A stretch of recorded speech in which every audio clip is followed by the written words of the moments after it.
नमस्कार दोस्तों, मैं हूं रणबीर। आप सभी का स्वागत है आपके अपने YouTube चैनल नॉलेज मस्ट है में। आज के इस वीडियो में हम जानने वाले हैं कि बिहार के पिछड़ेपन को किस प्रकार से दूर किया जा सकता है। इसके पहले की वीडियो में मैंने आपको बताया था कि बिहार के पिछड़ेपन के क्या क्या कारण हैं, यानी कि बिहार के आर्थिक रूप से पिछड़ने के क्या कारण हैं। उन सभी कारणों को मैंने विस्तार पूर्वक बताया था। अगर आपने पिछले वीडियो को नहीं देखा है तो इस वीडियो के डिस्क्रिप्शन में मैं उस वीडियो का लिंक दे दूंगा। आप इस लिंक पर क्लिक करके पिछले वीडियो को देख सकते हैं। तो चलिए इस वीडियो में आगे बढ़ते हैं। आज के इस वीडियो में हम जानने वाले हैं बिहार के आर्थिक पिछड़ेपन को, यानी कि बिहार के पिछड़ेपन को किस प्रकार से दूर किया जा सकता है, किन किन उपायों को अपना करके बिहार के आर्थिक पिछड़ेपन को दूर किया जा सकता है। इस वीडियो में पूरी तरीके से विस्तार पूर्वक हम जानेंगे। तो आपसे रिक्वेस्ट है कि इस वीडियो के लास्ट तक बने रहिए, और अगर अभी तक आपने हमारे चैनल को सब्सक्राइब नहीं किया है तो हमारे चैनल को सब्सक्राइब कर लीजिए और इस वीडियो को लाइक भी जरूर कर दीजिए। चलिए इस वीडियो में हम आगे बढ़ते हैं। बिहार के पिछड़ेपन को दूर करने के लिए बिहार के आर्थिक विकास की गति को तीव्र करनी होगी। बिहार का आर्थिक विकास जब बढ़ेगा तभी बिहार के पिछड़ेपन को दूर किया जा सकता है, क्योंकि आर्थिक विकास से ही किसी भी राज्य या फिर किसी भी देश का विकास संभव हो पाता है। पूर्व राष्ट्रपति डॉक्टर APJ अब्दुल कलाम ने भी कहा है कि बिहार के विकास के बिना हमारे देश का, यानी कि भारत का विकास करना संभव नहीं है। तो बिहार के विकास को लेकर के, बिहार के पिछड़ेपन को दूर करने को लेकर के यहाँ पे कुछ उपाय मैंने आपको बताए हैं, जो कि 1 से लेकर के 9 पॉइंट हैं कुल मिला करके। आज इन 9 पॉइंट के बारे में डिस्कशन हम करने वाले हैं। बिहार के पिछड़ेपन को दूर करने के लिए बिहार के आर्थिक विकास की गति को तेज करनी होगी, क्योंकि आर्थिक विकास की गति जब तीव्र हो जाएगी तो बिहार अपने पिछड़ेपन का चोला त्याग करके विकास के परिपथ पर अग्रसर होगा। पहला पॉइंट है जनसंख्या पर नियंत्रण। राज्य में तेजी से बढ़ती हुई जनसंख्या पर अगर नियंत्रण कर लिया जाए तो बिहार के विकास की गति को तीव्र करने से कोई नहीं रोक सकता है। इसके लिए जरूरी है सरकार के द्वारा परिवार नियोजन के कार्यक्रम को चलाया जाए और राज्य की महिलाओं को अधिक से अधिक शिक्षित किया जाए। उनको शिक्षा प्रदान करने का बेहतर से बेहतर प्रयास किया जाना चाहिए राज्य सरकार के द्वारा, क्योंकि महिलाएं शिक्षित होगी तो उसका पूरा परिवार एक तरह से कह लीजिए शिक्षित हो जाता है। अगर पूरा परिवार शिक्षित हो जाएगा तो लोगों को पता चल जाएगा कि जनसंख्या बढ़ाने से कुछ नहीं होने वाला है। उनका भरण पोषण करने के लिए भी संसाधन की आवश्यकता है। उन संसाधनों को जुटाना बहुत ही मुश्किल होता है, जिस कारण से वह परिवार पिछड़ जाता है। और परिवार जब पिछड़ जाता है तो कुल मिलाकर के देख लीजिए बिहार भी पिछड़ जाता है, और बिहार जब पिछड़ेगा तो देश भी पिछड़ जाएगा। तो पहला उपाय यही है कि बिहार में तेजी से बढ़ती हुई जनसंख्या पर लगाम लगाई जाए। इस पे रोक लगाने के लिए सरकार के द्वारा तरह तरह के परिवार नियोजन कार्यक्रम को लागू कराया जाए, जनता को जागरूक किया जाए। तो पहला पॉइंट हम समझ चुके हैं। दूसरा पॉइंट है कृषि का तेजी से विकास। बिहार में कृषि ही जीवन का आधार है। राज्य की अधिकांश जनसंख्या कृषि कार्य से ही जुड़ी हुई है, और कृषि जो है वो हमारी बहुत ही अच्छी अवस्था में नहीं है। कृषि को बेहतर अवस्था में लाने के लिए उत्तम बीज, उत्तम खाद का प्रयोग किया जाए, ताकि हमारे उपज जो है उसमें वृद्धि की जा सके। और जब उपज में वृद्धि होगी तो कृषि में अपने आप सुधार हो जाएगा, और जब कृषि में सुधार होता है तो सीधा सीधा इसका असर बिहार की अर्थव्यवस्था पे पड़ता है। बिहार की अर्थव्यवस्था भी तब तेजी से विकास की ओर अग्रसर हो पाएगी। तो दूसरा पॉइंट आप समझ गए कि कृषि का किस प्रकार से विकास किया जाना चाहिए। अब बात करते हैं तीसरे पॉइंट की ओर। तीसरा पॉइंट है बाढ़ पर नियंत्रण। जैसा कि आप सभी लोग जानते हैं बिहार और बाढ़ का बहुत ही करीब से नाता रहा है। बिहार में हर वर्ष लगातार कहीं न कहीं बाढ़ की समस्या देखने को मिल जाती है, और बाढ़ से फसल की क्षति तो होती ही है, इसके साथ साथ जान माल का भी बहुत नुकसान होता है, जिसके कारण बिहार के अर्थव्यवस्था की कमर ही टूट जाती है। बिहार सरकार के द्वारा बाढ़ पर नियंत्रण करने का हर संभव प्रयास किया जाना चाहिए। जैसा कि हम सभी लोग जानते हैं कि बिहार की अधिकांश नदियां हिमालय से ही आती है। हिमालय बिहार के उत्तर दिशा में है, और बिहार की अधिकांश नदियां नेपाल के रास्ते से ही, यानी कि नेपाल से ही बिहार में प्रवेश करती है।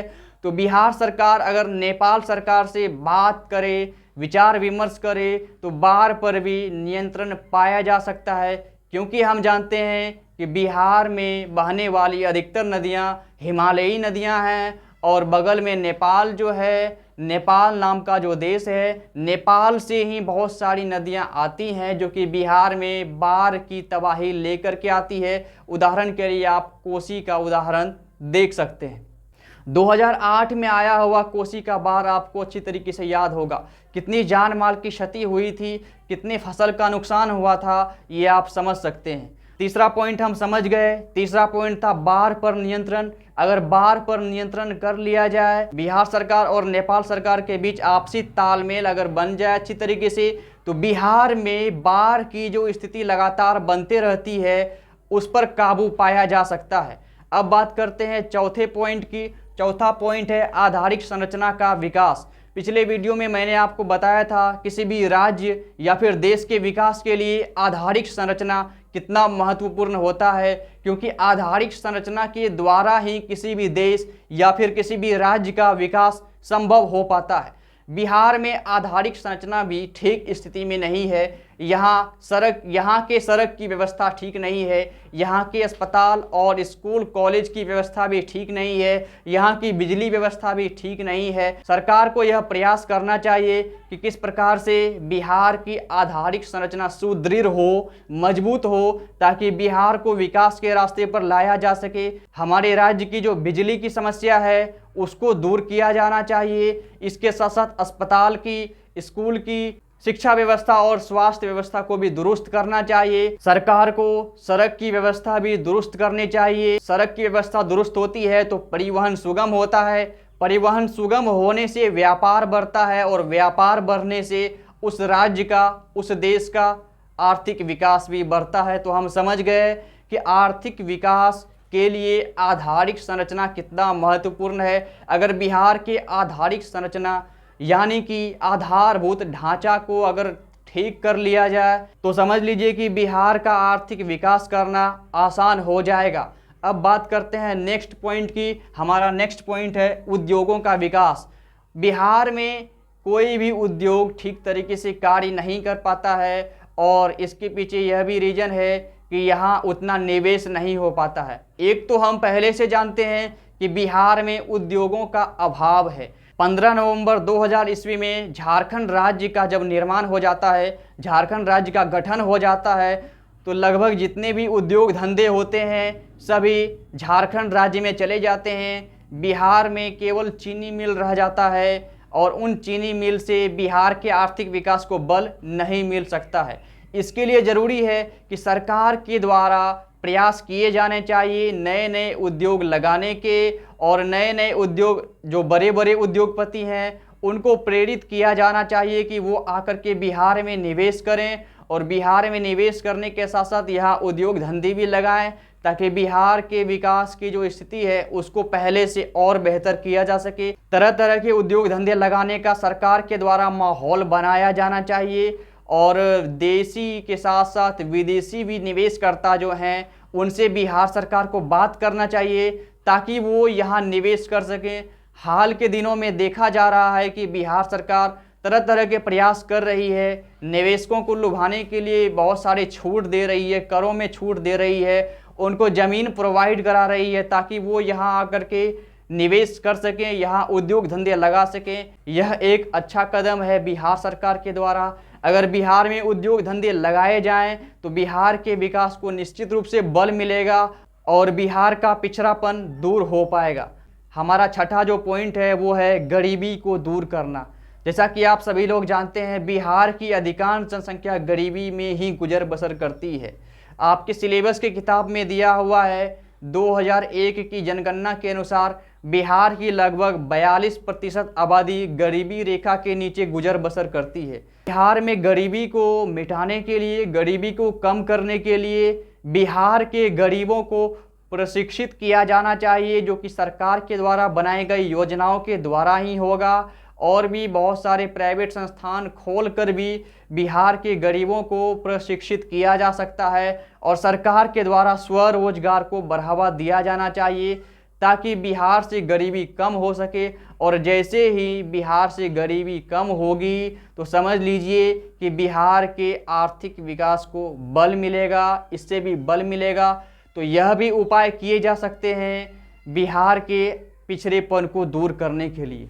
7वां पॉइंट है शांति व्यवस्था स्थापित करना। बिहार में शांति का माहौल स्थापित करके, शांति का वातावरण बना करके व्यापारियों में विश्वास जगाया जा सकता है, जिससे व्यापारी यहाँ आकर के व्यापार कर सकें, व्यापारी उन्मुक्त होकर के व्यापार कर सकें, उन्हें किसी का डर ना हो, किसी अपराधी का डर ना हो, किसी असामाजिक तत्वों का डर ना हो और वह व्यापार पूरी आज़ादी के साथ, पूरी स्वतंत्रता के साथ कर सकें।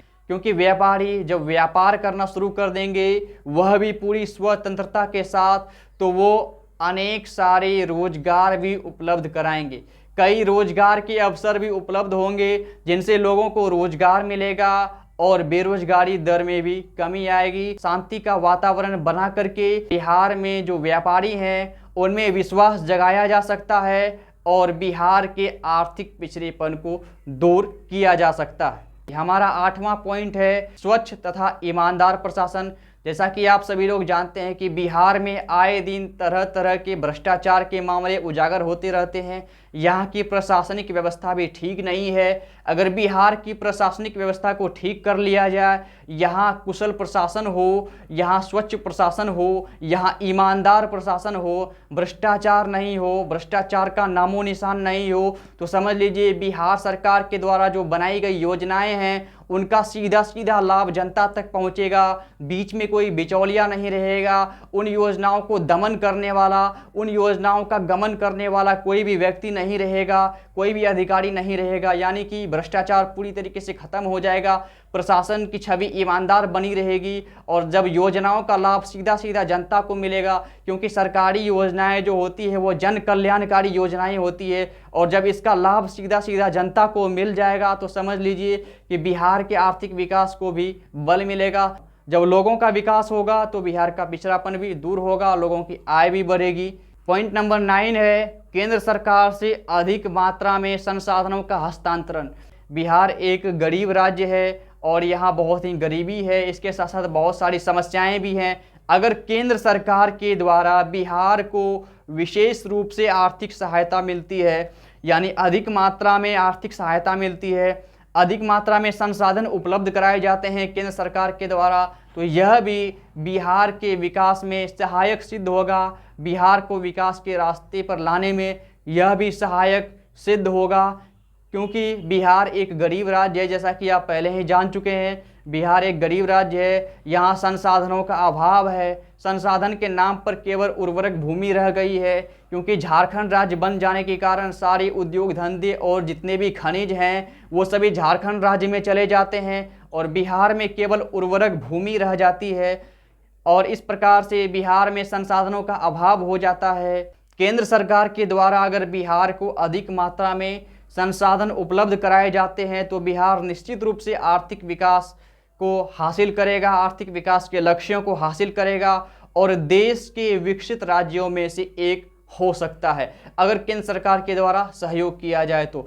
जैसा कि आप सभी लोग जानते हैं कि जम्मू कश्मीर, पंजाब और कुछ पूर्वी राज्यों को विशेष राज्य का दर्जा दिया गया है। बिहार के लिए भी विशेष राज्य के दर्जे की मांग की जा रही है, क्योंकि आप जानते हैं बिहार में कृषि ही जीवन यापन का मुख्य आधार है। बिहार में बाढ़ से तबाही होती रहती है, यहाँ सुखाड़ का भी सामना करना पड़ता है। बिहार में उद्योग धंधे नहीं हैं, बिहार में गरीबी है, बिहार में बेरोजगारी है, बिहार में आधारिक संरचना का अभाव भी है और भी बहुत सारी समस्याएं हैं जो कि बिहार में हैं।